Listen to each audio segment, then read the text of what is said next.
Hey, welcome to The Explainer. This is where we take really complex stories and we turn them into clear, powerful case studies. So today, we're going to dig into the story of a leader who is just the perfect example of this paradox. I mean, we're talking about a man of incredible, rock-solid faith who also had this recurring, absolutely critical flaw. All right, so let's jump right in. We're going to meet King Jehoshaphat. And we're not just looking at his story as, some dusty old history lesson. Nope. This is a case study, a really practical look at leadership, faith, and what happens when you get tangled up with the wrong people. By pretty much every measure, Jehoshaphat's early years as king were, they were a masterclass in effective, God-honoring leadership. See, he didn't just sit back on the throne he inherited. No, he got to work and actively built his kingdom on a solid foundation of principle and faith. He just starts these sweeping reforms, both in religion and in the courts. He's out there tearing down pagan shrines. And the Bible makes a point to say he did not worship the images of Baal. But here's where it gets really interesting. He didn't just stop at removing the bad stuff. He set up this traveling school, which was a huge innovation for the time, sending out priests and officials to teach the law of the Lord all across the country. I mean, he was literally building his nation from the spiritual and ethical core, from the ground up. And what happens? What are the results? Well, the Bible says the fear of the Lord fell on all the kingdoms around them. So instead of having to fight wars, people are just showing up with tribute. The Philistines are bringing silver. The Arabs, they bring 7,700 rams and goats. His kingdom is just flooded with peace, wealth, and honor, all because his leadership was so effective. But you knew there was a but, right? All this peace, it's about to face its biggest test yet. In this next chapter, this is where we see the most incredible example of Jehoshaphat's faith. This is really the moment that defines him.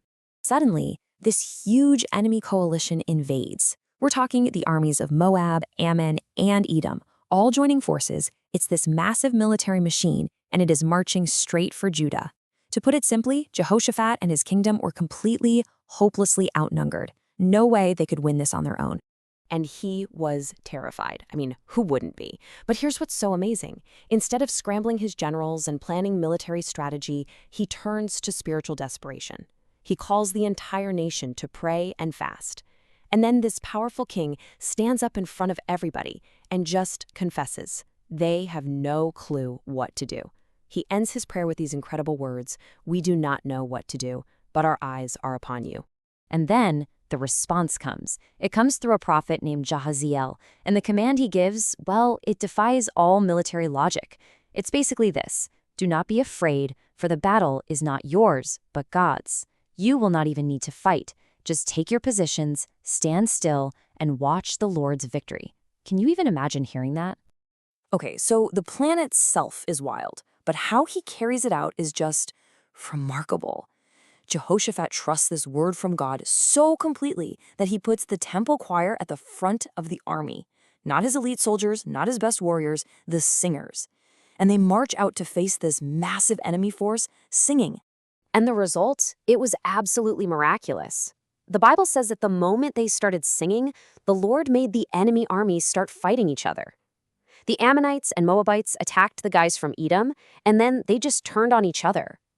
By the time Judah's army even gets to the battlefield, all they find are dead bodies and so much plunder, so much stuff left behind that it takes them 3 full days to collect it all. So let's just pause here for a second. We have this guy, a man of immense proven faith, right? You'd think nothing could shake him. And yet, this is where our whole case study takes a sharp turn, because this same man had a recurring, almost compulsive weakness. He kept making terrible alliances. And that is the central question we're tackling today. Why? To understand it, we've got to look at 3 specific, really hazardous alliances he made. And get this, they were all with the family of King Ahab, up in the northern kingdom, a family that was famous for being wicked. And just to be clear, these weren't just, little diplomatic mistakes.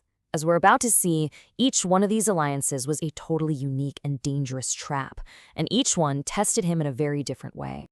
Okay, let's look at hazard number 1, the military trap. He makes a military alliance with the notoriously evil King Ahab. And when it's time to go to war, Ahab comes up with this just shocking plan. He says, "Hey, I'll go into battle in disguise, but you wear your royal robes." He literally set up his own ally to be the only target on the battlefield. And what's crazy is Jehoshaphat agrees. He gets surrounded by the enemy, and the only reason he survives is because he cries out to the Lord for help. Now, you'd think after almost getting killed, he'd learn his lesson about partnering with that family, right? Wrong. Next up, he gets into a business partnership with Ahab's son, Ahaziah. It's a joint venture to build a fleet of trading ships. A prophet even comes to him and says flat out, God's going to destroy what you're doing because of this alliance. And, sure enough, the entire fleet of ships gets wrecked right there in their own port before they ever even set sail. And the third time, you're not going to believe it, he agrees to help Ahab's other son, Jehoram, fight a war. This time, the trap isn't an assassination attempt, it's logistical. His new partner, Jehoram, leads their combined armies on this disastrous march through the desert with no water. They were literally on the verge of dying of thirst before they even saw the enemy.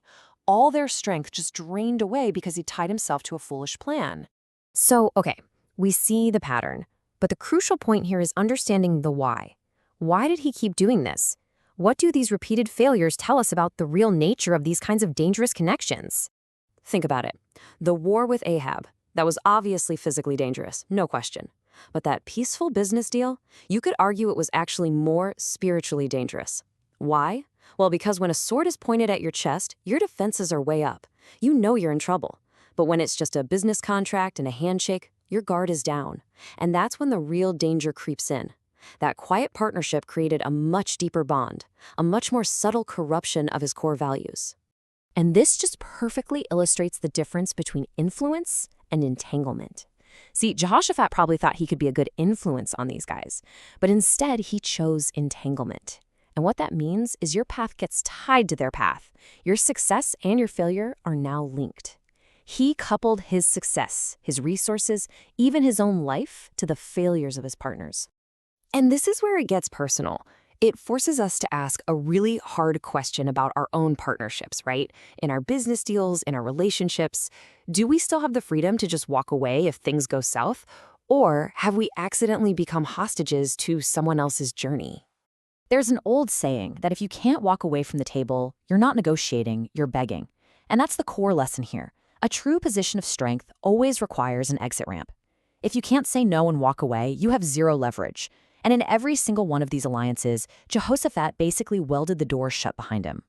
So, we're going to leave you with this question to chew on. Who are the northern kings in your world? What are the partnerships in your life? Maybe in business, maybe in politics, maybe even personal relationships that look good, they look profitable on the surface, but underneath, they're quietly draining your resources, compromising your mission, and tying you to a ship that was doomed before it ever even left the harbor.